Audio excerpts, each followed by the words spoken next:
Tipos de investigación.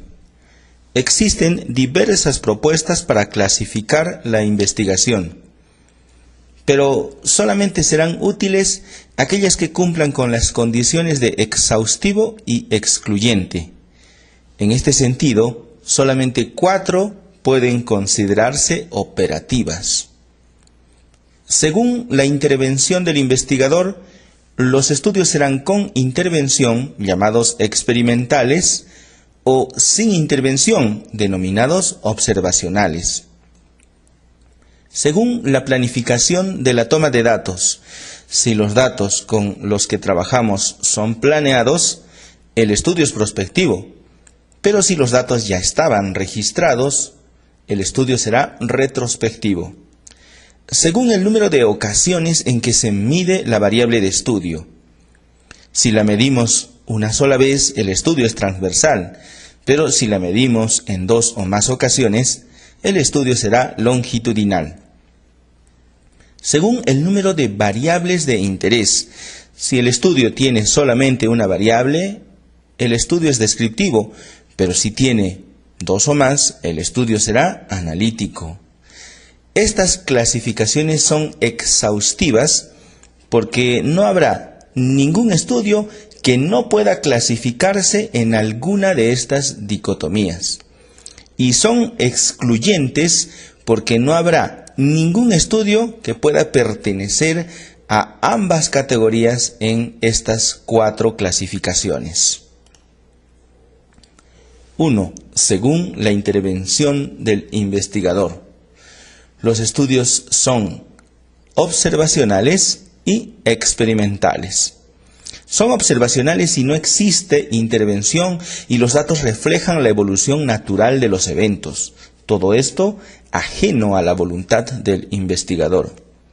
Y son experimentales si el investigador manipula la variable de estudio, por tanto son planeados, es decir, prospectivos. Se tendrá que hacer 2 mediciones, antes y después de la intervención, por eso son longitudinales. Y estas 2 mediciones tendremos que compararlas, por eso son analíticos. Y las modificaciones que encontremos en la segunda medida se deben a la intervención, por eso son explicativos.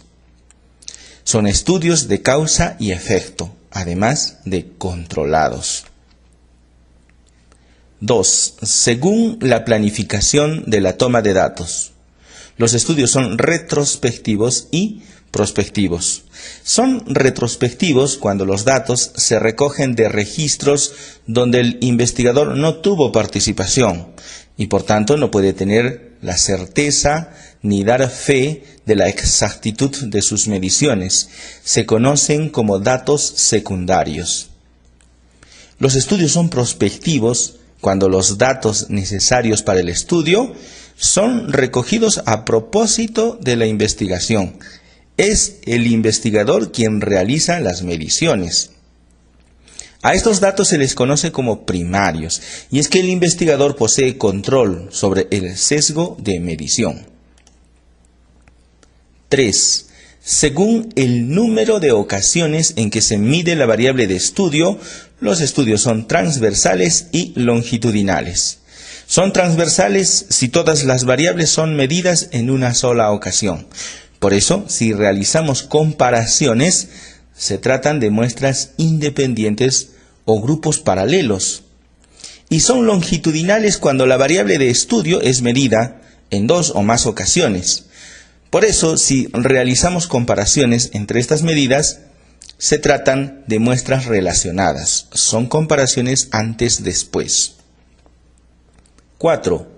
Según el número de variables de interés, los estudios son descriptivos y analíticos. En los estudios descriptivos, el análisis estadístico es univariado, porque solo describe o estima parámetros en la población de estudio a partir de una muestra. Los estudios analíticos tienen por lo menos 2 variables de interés, por eso su análisis estadístico es bivariado. Estos estudios plantean y ponen a prueba hipótesis.